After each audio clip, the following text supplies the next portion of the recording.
அனைவருக்கும் வணக்கம். வரலாறு பெரும்பாலும் அனுபவமும் வயதும் உள்ளவர்களால் உருவாக்கப்படுகிறது என்று நாம் நினைக்கிறோம். ஆனால் பல நேரங்களில் உலகத்தை மாற்றியவர்கள் இளம் தலைமுறையினரே என்பதை வரலாறு நிரூபிக்கிறது. உலகின் பல பகுதிகளில் முக்கியமான தருணங்களில் இளம் தலைவர்கள் முன்னேறி வயதை விட உறுதியும் துணிவும் முக்கியம் என்பதை காட்டியுள்ளனர். ஐரோப்பாவில் ஜோன் ஆஃப் ஆர்க் என்ற இளம் பெண் இளமையான வயதிலேயே பிரான்ஸ் படையை வழிநடத்தி தனது நாட்டிற்கு துணிவும் நம்பிக்கையும் அளித்தார். தென்னாசியாவில் பகத்சிங் என்ற இளம் புரட்சியாளர் மிக குறைந்த வயதிலேயே அநீதிக்கு எதிராக குரல் கொடுத்து சுதந்திரத்தின் தீப்பொறியை மக்களின் மனதில் ஏற்றினார்.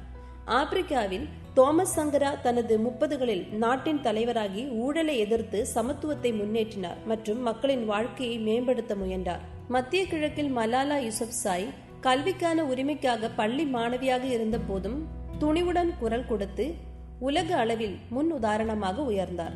வட அமெரிக்காவில் மார்ட்டின் லூதர் கிங் ஜூனியர் அமைதியான போராட்டத்தின் மூலம் அநீதியை எதிர்த்து மனித உரிமைகளுக்கான புதிய பாதையை உருவாக்கினார். லத்தீன் அமெரிக்காவில் சைமன் பொலிவர் இளம் வயதிலேயே பல நாடுகளின் சுதந்திர போராட்டத்தை முன்னெடுத்து விடுதலையின் சின்னமாக உயர்ந்தார்.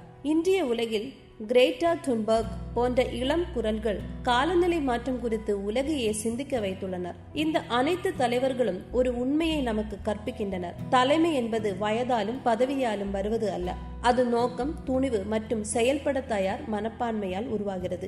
இறுதியாக நாம் நினைவில் கொள்ள வேண்டியது என்னவெனில், நாட்டை வழிநடத்தவும் மக்களுக்கு சேவை செய்யவும் வயதானவர்களும் அனுபவமுள்ள அரசியல்வாதிகளும் மட்டுமே தகுதியானவர்கள் என்று எண்ண வேண்டாம். உண்மையான தலைமை என்பது தெளிவான பார்வை, உண்மையை அடிப்படையாக கொண்ட இலக்கு மற்றும் ஊழல் இல்லாத கைகளை கொண்டவர்களிடம்தான் உள்ளது. எதிர்காலம் அனுபவம் உள்ளவருக்கு மட்டுமல்ல, அது அர்ப்பணிப்பு, துணிவு மற்றும் நேர்மையுடையவர்களுக்கும் சொந்தமானது. நன்றி.